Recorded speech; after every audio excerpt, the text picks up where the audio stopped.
Escuchan ustedes la lectura del libro Patriarcas y Profetas. Capítulo 17. Huida y destierro de Jacob.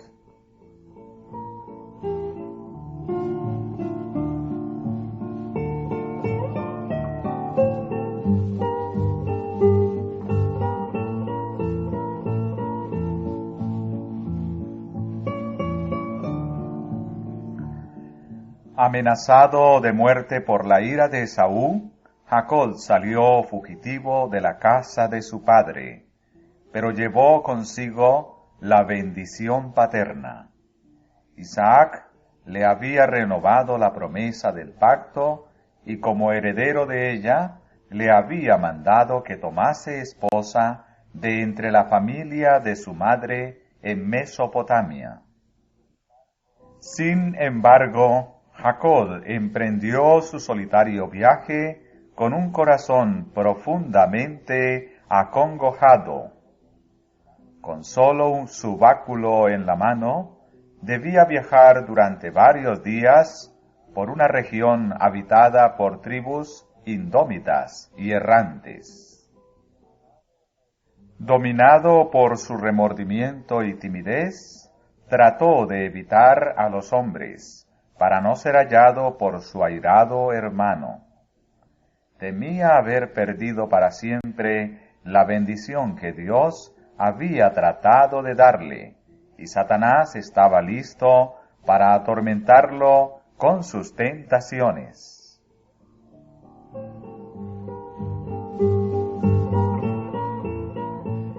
La noche del segundo día le encontró lejos de las tiendas de su padre. Se sentía desechado y sabía que toda esta tribulación había venido sobre él por su propio proceder erróneo. Las tinieblas de la desesperación oprimían su alma y apenas se atrevía a orar. Sin embargo, estaba tan completamente solo que sentía como nunca antes la necesidad de la protección de Dios. Llorando y con profunda humildad, confesó su pecado y pidió que se le diera alguna evidencia de que no estaba completamente abandonado. Pero su corazón, agobiado, no encontraba alivio. Había perdido toda confianza en sí mismo y temía haber sido desechado por el Dios de sus padres.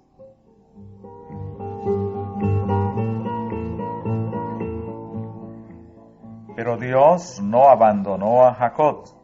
Su misericordia alcanzaba todavía a su errante y desconfiado siervo. Compasivamente el Señor reveló a Jacob precisamente lo que necesitaba, un Salvador. Había pecado, pero su corazón se llenó de gratitud cuando vio revelado un camino por el cual podría ser restituido a la gracia de Dios.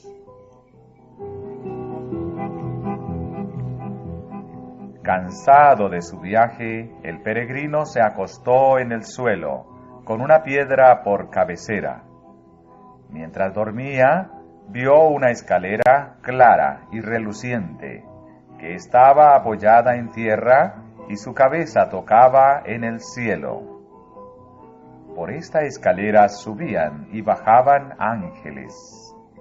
En lo alto de ella estaba el Señor de la gloria, y su voz se oyó desde los cielos. Yo soy Jehová, el Dios de Abraham tu padre, y el Dios de Isaac. La tierra en que estaba acostado, como desterrado y fugitivo, le fue prometida a él y a su descendencia. Al asegurársele, todas las familias de la tierra serán benditas en ti y en tu simiente. Esta promesa había sido dada a Abraham y a Isaac, y ahora fue repetida a Jacob. Luego, en atención especial a su actual soledad y tribulación, fueron pronunciadas las palabras de consuelo y estímulo.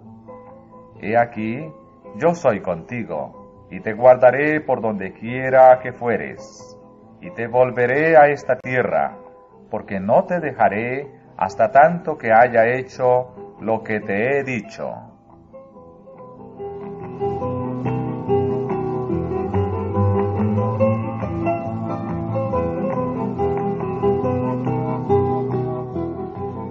El Señor conocía las malas influencias que rodearían a Jacob y los peligros a que estaría expuesto. En su misericordia abrió el futuro ante el arrepentido fugitivo, para que comprendiese la intención divina a su respecto, y a fin de que estuviese preparado para resistir las tentaciones que necesariamente sufriría cuando se encontrase solo entre idólatras e intrigantes. Tendría entonces siempre presente la alta norma a que debía aspirar y el saber que por su medio se cumpliría el propósito de Dios le incitaría constantemente a la fidelidad.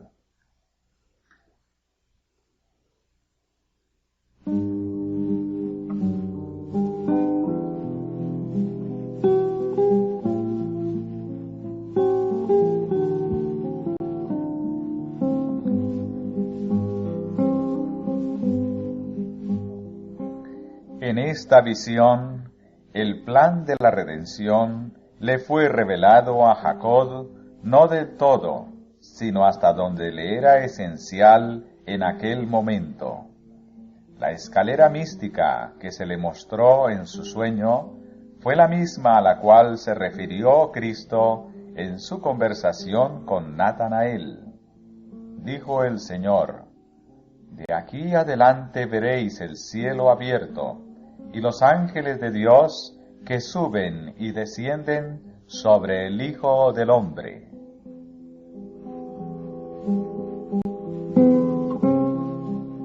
Hasta el tiempo de la rebelión del hombre contra el gobierno divino, había existido libre comunión entre Dios y el hombre. Pero el pecado de Adán y Eva separó la tierra del cielo, de manera que el hombre no podía ya comunicarse con su Hacedor. Sin embargo, no se dejó al mundo en solitaria desesperación. La escalera representa a Jesús, el medio señalado para comunicarnos con el cielo. Si no hubiese salvado por sus méritos el abismo producido por el pecado, los ángeles ministradores no habrían podido tratar con el hombre caído. Cristo une el hombre débil y desamparado con la fuente del poder infinito.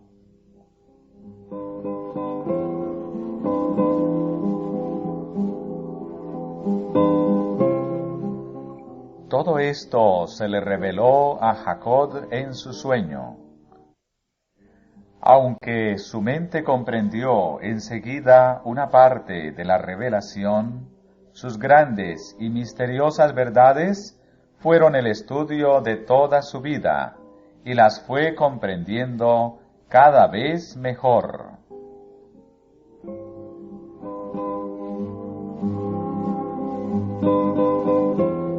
Jacob se despertó de su sueño en el profundo silencio de la noche. Las relucientes figuras de su visión se habían desvanecido. Sus ojos no veían ahora más que los contornos oscuros de las colinas solitarias y sobre ellas el cielo estrellado. Pero experimentaba un solemne sentimiento de que Dios estaba con él. Una presencia invisible llenaba la soledad. Ciertamente Jehová está en este lugar, dijo, y yo no lo sabía. No es otra cosa que casa de Dios y puerta del cielo.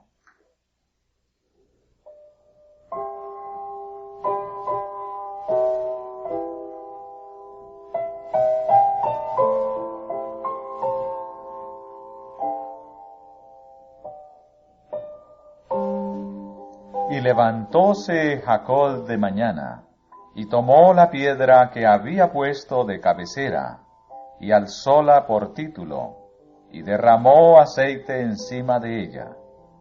Siguiendo la costumbre de conmemorar los acontecimientos de importancia, Jacob erigió un monumento a la misericordia de Dios, para que siempre que pasara por aquel camino, pudiese detenerse en ese lugar sagrado para adorar al Señor. Y llamó aquel lugar Betel, o sea, casa de Dios. Con profunda gratitud, repitió la promesa que le aseguraba que la presencia de Dios estaría con él, y luego hizo el solemne voto: si fuere Dios conmigo, y me guardare en este viaje que voy, y me diere pan para comer, y vestido para vestir, y si tornare en paz a la casa de mi padre, Jehová será mi Dios, y esta piedra que he puesto por título será casa de Dios, y de todo lo que me dieres, el diezmo lo he de apartar para ti.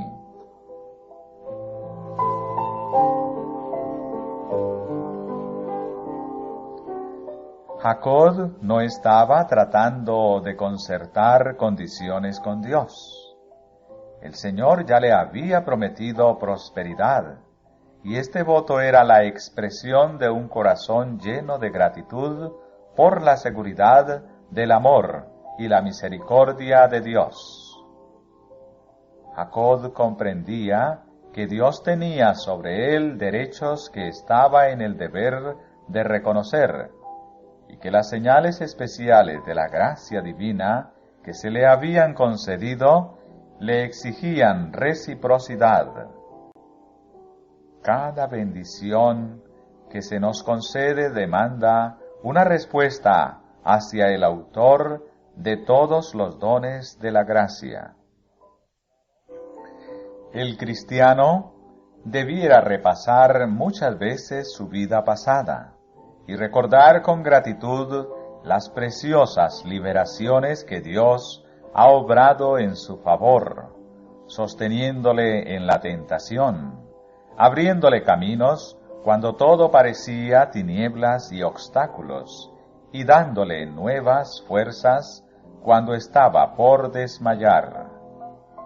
Debiera reconocer todo esto como pruebas de la protección de los ángeles celestiales.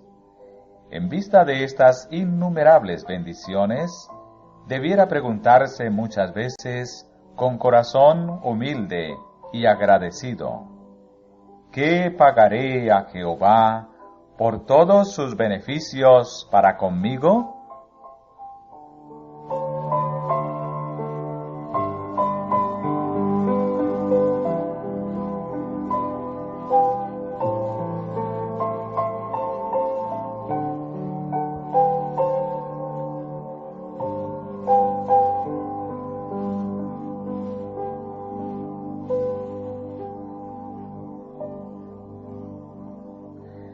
Nuestro tiempo, nuestros talentos y nuestros bienes debieran dedicarse en forma sagrada al que nos confió estas bendiciones.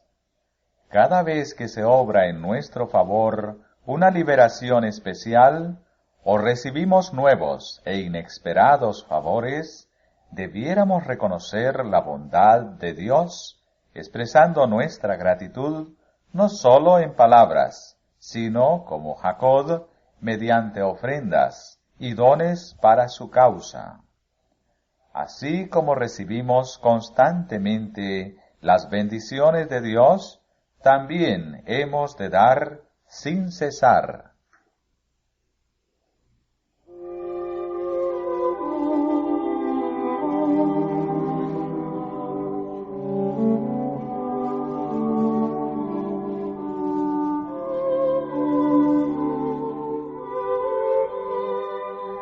Y de todo lo que me dieres, dijo Jacob, el diezmo lo he de apartar para ti.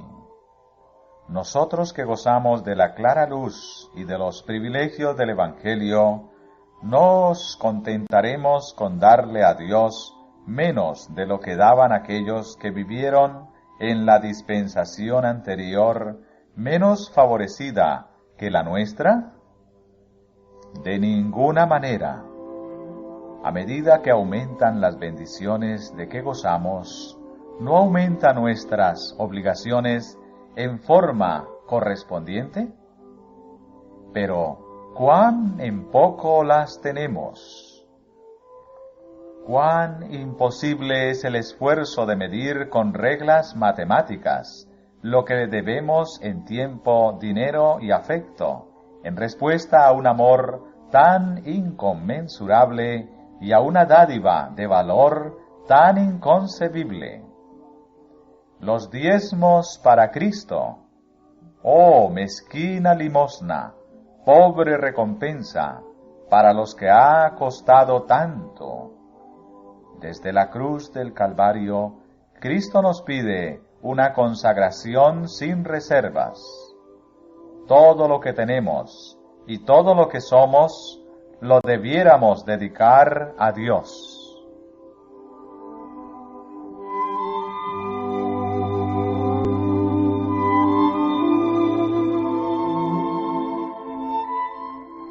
Con nueva y duradera fe en las promesas divinas y seguro de la presencia y la protección de los ángeles celestiales, prosiguió Jacob su jornada a la tierra de los orientales. Pero qué diferencia entre su llegada y la del mensajero de Abraham casi 100 años antes. El servidor había venido con un séquito montado en camellos y con ricos regalos de oro y plata. Jacob llegaba solo, con los pies lastimados, sin más posesión que su cayado. Como el siervo de Abraham, Jacob se detuvo cerca de un pozo, y fue allí donde conoció a Raquel, la hija menor de Labán. Ahora fue Jacob quien prestó sus servicios, quitando la piedra de la boca del pozo y dando de beber al ganado. Después de haber manifestado su parentesco, fue acogido en casa de Labán. Aunque llegó sin herencia ni acompañamiento, pocas semanas bastaron para mostrar el valor de su diligencia y habilidad, y se le exhortó a quedarse. Convinieron en que serviría a Labán 7 años por la mano de Raquel.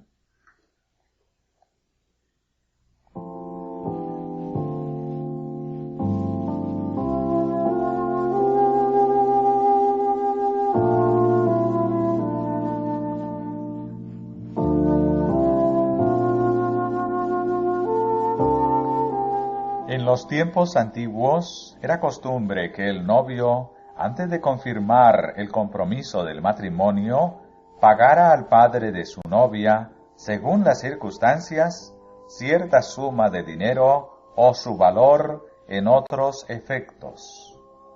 Esto se consideraba como garantía del matrimonio. ¿No les parecía seguro a los padres confiar la felicidad de sus hijas a hombres que no habían hecho provisión para mantener una familia? Si no eran bastante frugales y enérgicos para administrar sus negocios y adquirir ganado o tierras, se temía que su vida fuese inútil. Pero se hacían arreglos para probar a los que no tenían con qué pagar la dote de la esposa. Se les permitía trabajar para el padre cuya hija amaban durante un tiempo, que variaba según la dote requerida.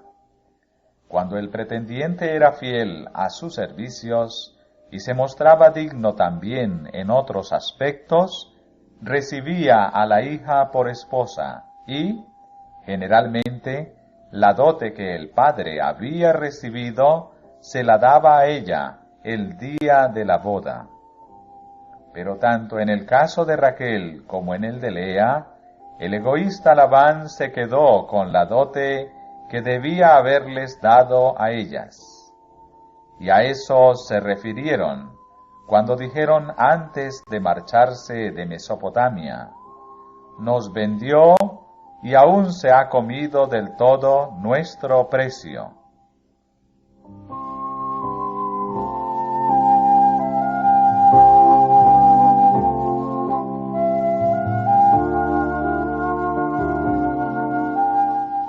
Esta antigua costumbre, aunque muchas veces se prestaba al abuso, como en el caso de Labán, producía buenos resultados.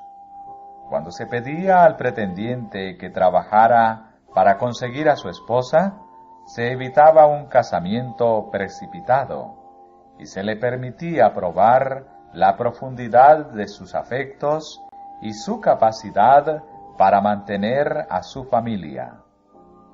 En nuestro tiempo resultan muchos males de una conducta diferente. Muchas veces ocurre que antes de casarse, las personas tienen poca oportunidad de familiarizarse con sus mutuos temperamentos y costumbres. Y en cuanto a la vida diaria, cuando unen sus intereses ante el altar, casi no se conocen. Muchos descubren demasiado tarde que no se adaptan el uno al otro, y el resultado de su unión es una vida miserable. Muchas veces sufren la esposa y los niños a causa de la indolencia, la incapacidad o las costumbres viciosas del marido y padre. Si, como lo permitía la antigua costumbre, se hubiese probado el carácter del pretendiente antes del casamiento, habrían podido evitarse muchas desgracias.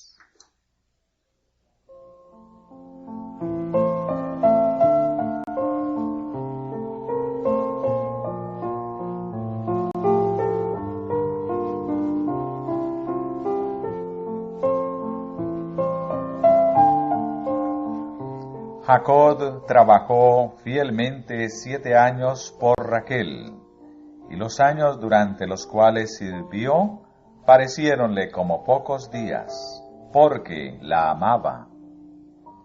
Pero el egoísta y codicioso Labán, deseoso de retener tan valiente ayudante, cometió un cruel engaño al sustituir a Lea en lugar de Raquel.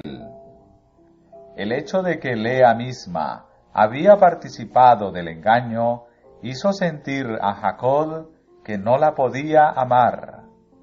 Su indignado reproche fue contestado por Labán con el ofrecimiento de que trabajara por Raquel otros 7 años. Pero el padre insistió en que Lea no fuese repudiada, puesto que esto deshonraría a la familia. De este modo se encontró Jacob en una situación sumamente penosa y difícil. Por fin decidió quedarse con Lea y casarse con Raquel. Fue siempre a Raquel a quien más amó, pero su predilección por ella excitó envidias y celos, y su vida se vio amargada por la rivalidad entre las dos hermanas.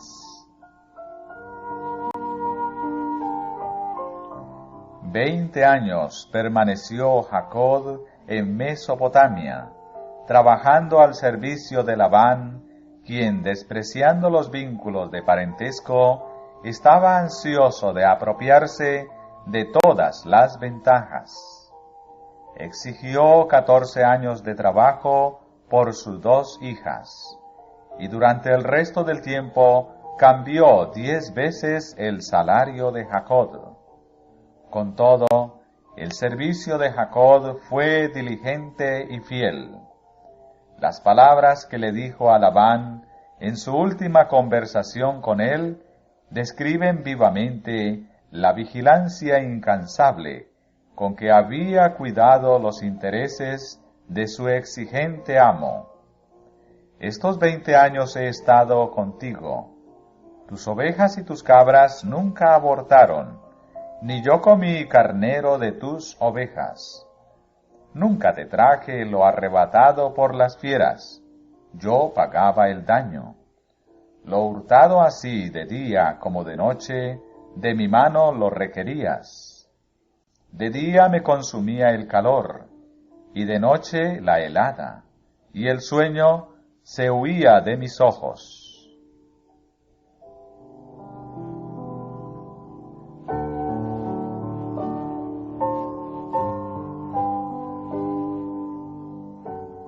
Era preciso que el pastor guardase sus ganados de día y de noche.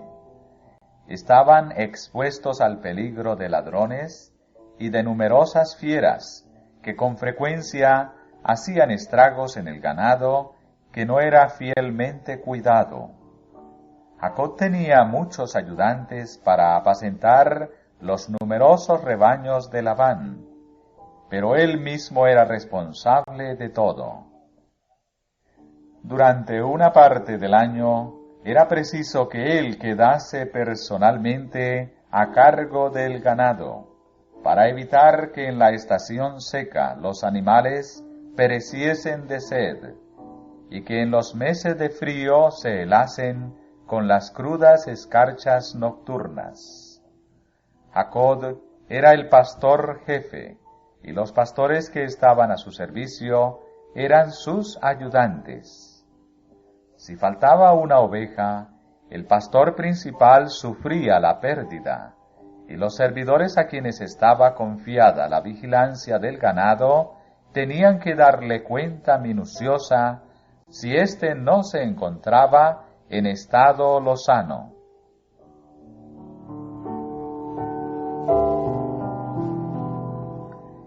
La vida de aplicación y cuidado del pastor y su tierna compasión hacia las criaturas desválidas, confiadas a su vigilancia, han servido a los escritores inspirados para ilustrar algunas de las verdades más preciosas del Evangelio.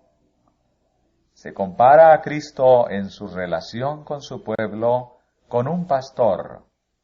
Después de la caída del hombre, vio a sus ovejas condenadas a perecer en las sendas tenebrosas del pecado. Para salvar a estas descarriadas, dejó los honores y la gloria de la casa de su padre. Dice: Yo buscaré la perdida y tornaré la amontonada, y ligaré la perniquebrada, y corroboraré la enferma. Yo salvaré a mis ovejas, y nunca más serán en rapiña, ni las bestias de la tierra las devorarán. Se oye su voz que las llama a su redil, y habrá sombrajo para sombra contra el calor del día, para acogida y escondedero contra el turbión y contra el aguacero. Su cuidado por el rebaño es incansable, fortalece a las ovejas débiles, libra a las que padecen, reúne los corderos en sus brazos y los lleva en su seno. Sus ovejas le aman, mas al extraño no seguirán, antes huirán de él, porque no conocen la voz de los extraños.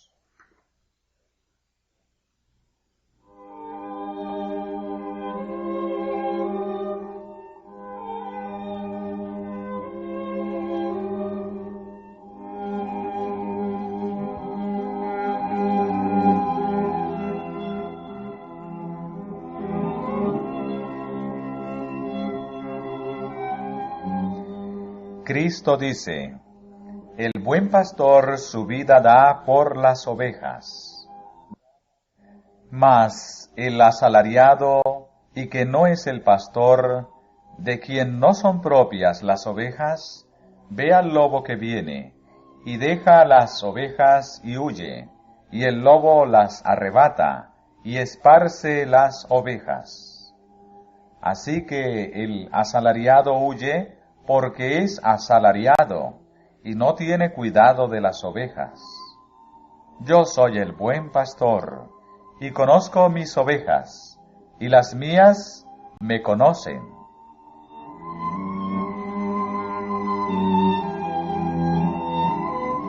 Cristo, el pastor principal, ha confiado el rebaño a sus ministros como subpastores, y les manda que tengan el mismo interés que Él manifestó, y que sientan la misma santa responsabilidad por el cargo que les ha confiado.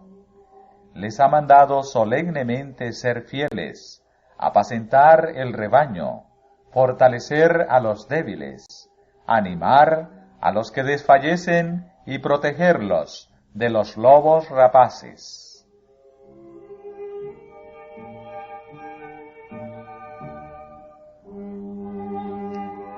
Para salvar a sus ovejas, Cristo entregó su propia vida y señala el amor que así demostró como ejemplo para sus pastores. Mas el asalariado, y que no es el pastor, de quien no son propias las ovejas, no tiene verdadero interés por el rebaño. Trabaja solamente por la ganancia, y no cuida más que de sí mismo. Calcula su propia ventaja, en vez de atender los intereses de los que les han sido confiados. Y en tiempos de peligro huye y abandona al rebaño.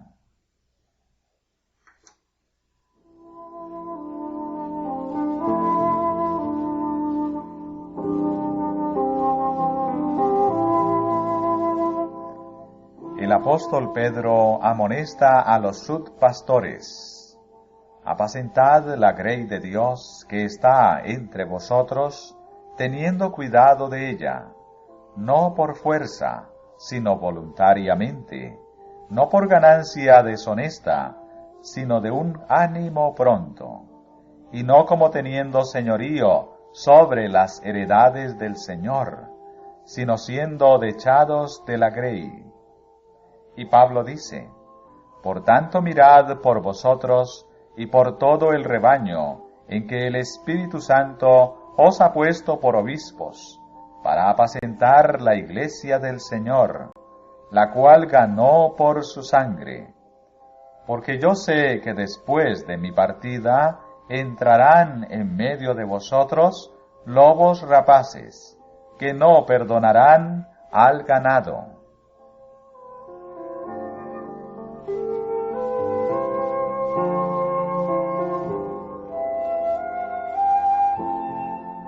Todos los que consideran como un deber desagradable el cuidado y las obligaciones que recaen sobre el fiel pastor son reprendidos así por el apóstol, no por fuerza, sino voluntariamente, no por ganancia deshonesta, sino de un ánimo pronto. El jefe de los pastores despediría de buena gana a todos estos siervos infieles. La iglesia de Cristo ha sido comprada con su sangre, y todo pastor debe darse cuenta de que las ovejas que están bajo su vigilancia han costado un sacrificio infinito. Debe considerar a cada una de ellas como un ser de valor inestimable, y debe ser incansable en sus esfuerzos por mantenerlas en un estado sano y próspero. El pastor compenetrado del Espíritu de Cristo imitará su ejemplo de abnegación, trabajando constantemente en favor de los que le fueron confiados, y el rebaño prosperará bajo su cuidado.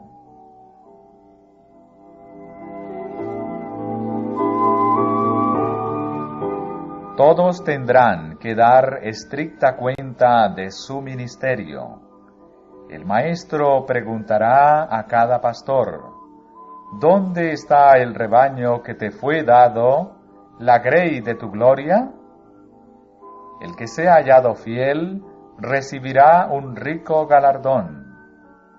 Y cuando apareciere el príncipe de los pastores, dice el apóstol, vosotros recibiréis la corona incorruptible de gloria.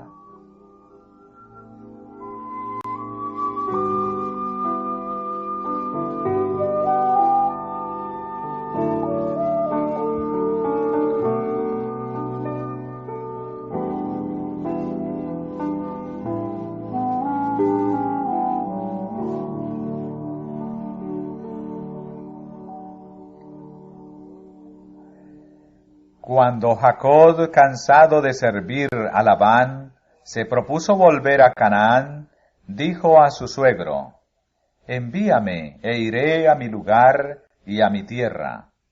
Dame mis mujeres y mis hijos, por las cuales he servido contigo, y déjame ir, pues tú sabes los servicios que te he hecho. Pero Labán le instó para que se quedara, declarándole, experimentado he que Jehová me ha bendecido por tu causa. Veía que su hacienda aumentaba bajo la administración de su yerno.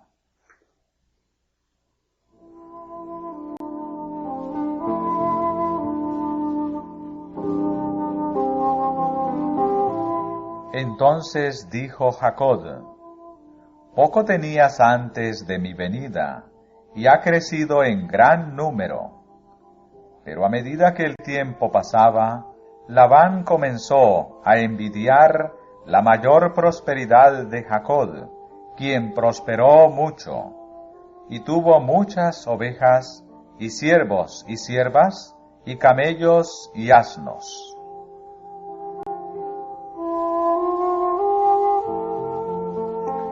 Los hijos de Labán participaban de los celos de su padre, y sus palabras maliciosas llegaron a oídos de Jacob.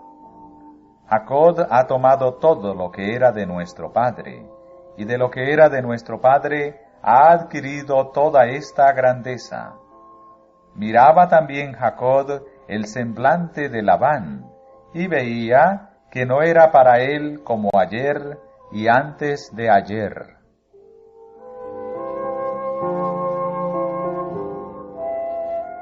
Jacob habría dejado a su astuto pariente mucho antes, si no hubiese temido el encuentro con Esaú.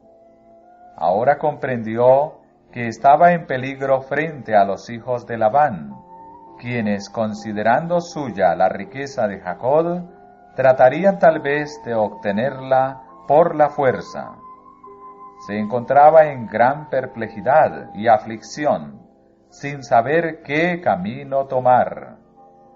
Pero recordando la bondadosa promesa de Betel, llevó su problema ante Dios y buscó su consejo.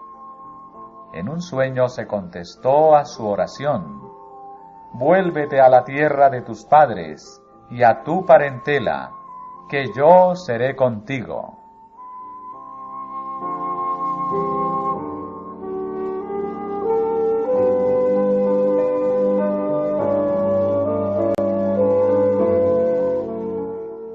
La ausencia de Labán le ofreció una ocasión para marcharse. Jacob reunió rápidamente sus rebaños y manadas y los envió adelante. Luego atravesó el Éufrates con sus esposas y niños y siervos, a fin de apresurar su marcha hacia Galaad, en la frontera de Canaán. 3 días después, Labán se enteró de su huida y se puso en camino para perseguir la caravana, a la cual dio alcance el 7º día de su viaje. Estaba lleno de ira y decidido a obligarlos a volver, lo que no dudaba que podría hacer, puesto que su compañía era más fuerte. Los fugitivos estaban realmente en gran peligro.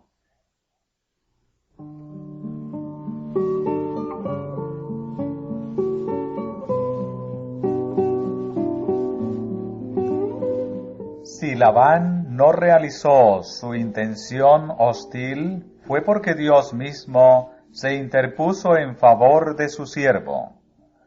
Poder hay en mi mano, dijo Labán, para haceros mal. Mas el Dios de vuestro padre me habló anoche diciendo, guárdate que no hables a Jacob descomedidamente. Es decir, que no debía inducirlo a volver, ni por la fuerza, ni mediante palabras lisonjeras.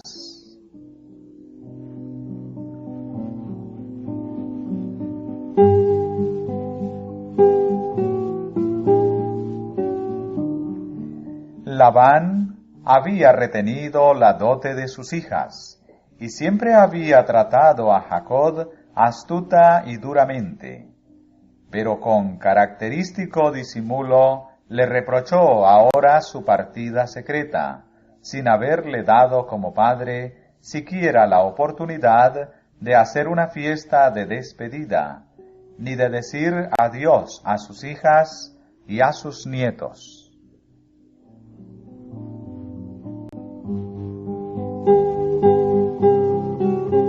En contestación a esto, Jacob expuso lisa y llanamente la conducta egoísta y envidiosa de Labán, y lo declaró testigo de su propia fidelidad y rectitud.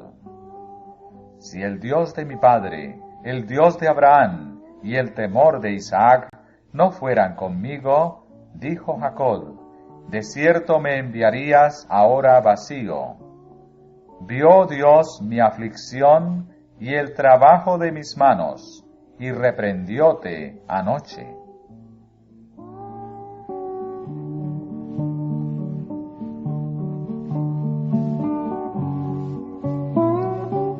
Labán no pudo negar los hechos mencionados, y propuso un pacto de paz. Jacob aceptó la propuesta, y en señal de amistad fue erigido un monumento de piedras. A este lugar dio Labán el nombre de Mizpa, majano del testimonio, diciendo, atalaye Jehová entre mí y entre ti, cuando nos apartaremos el uno del otro.